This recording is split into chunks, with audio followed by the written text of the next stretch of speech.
Ambassador, my undergrad dissertation, thesis, was on Fukuyama's End of History, okay, which was that we've settled this, that it's done, okay, that liberal democratic free market systems are the end state of humanity, and that's what we found out from 1991 with the end of the Soviet Union.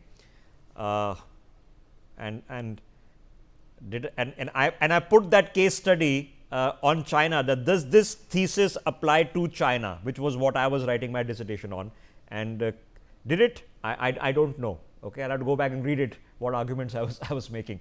Let me get Alok Mehta in before I come back to Professor Mahajan. Alok ji, from an Indian domestic perspective, sir, okay, as the rest of the country now observes this and is also deeply suspicious about China, being fully aware of our existential issues and Chinese support to the Pakistanis, but now right now can't process what people like Trump and Navarro are currently saying. How is this being perceived? Are we being perceived that, okay, you have a leadership that's doing whatever it can to keep the economic engine going? What's the perception that you take from here? Rishabhji, first thing, everybody is talking about the border issue, but you imagine what was the relations with the Japanese, with the Chinese, Korea, South Korea, and Vietnam, and China. Number of problems were there since last century almost. You see, even then the relations with China and Japan is still going better in that sense. You see, Korea is very annoyed with the Japanese, how cruelty they did against the Koreans. But the same thing with India, we should also realize what I feel, and after whole discussions, that we can't say, but that's one point I differ with General Dwivedi ji, because with DNA, we are Asians. We can't be the same race what the American think or the British thinks. That's why our DNA is ancient India, what India also talk about, Chinese also talk about, or Japanese talk about. That's why nowadays, what yesterday also the Prime Minister mentioned about the 2.8 billion. You see the strength. So maybe the border issue will continue, we will talk separately, but now we can have balance with Western. I'm not saying that we should go against the Americans, but the whole experience in the last 75 years, the Americans, how reliable they are. Same thing with the Chinese. But even then, if China want to with us, certainly we should believe like an elephant. You see the smile, what you are showing since morning about the smiling Putin and Xi Jinping and Prime Minister. This is the symbol of elephant. You see, he never, if he's angry, then he will destroy. Same thing with the dragon. So I think these kind of, my sense, what I feel, that we are very careful, even in Prime Minister, the whole country, the people are just criticizing the Congress people. Yesterday I was listening. I think it's very bad, because we think that the people who rule, not only the Prime Minister, the whole system is working. They are also very well prepared. They know the background. They want some where we to break.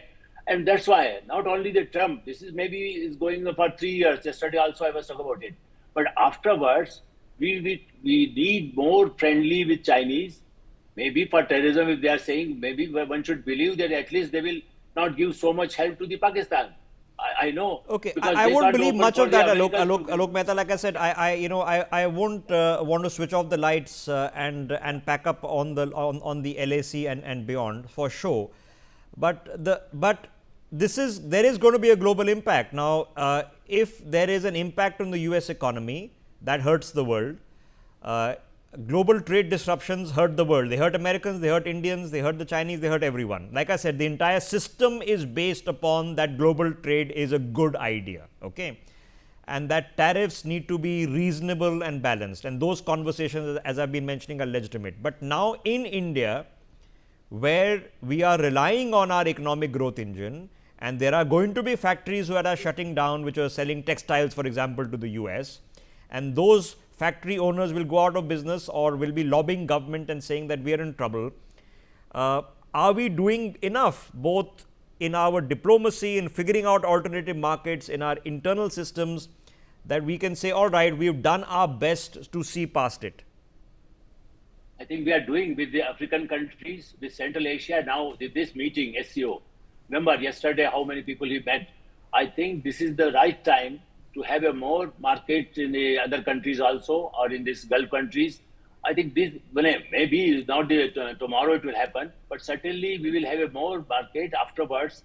And that's why you talk to in Surat, you talk the Indian textile industry people also, they also know that maybe sometime it create problem, but they need some help from the government, maybe for some like GST and other tax barrier are there, but it's not going to ruin everything.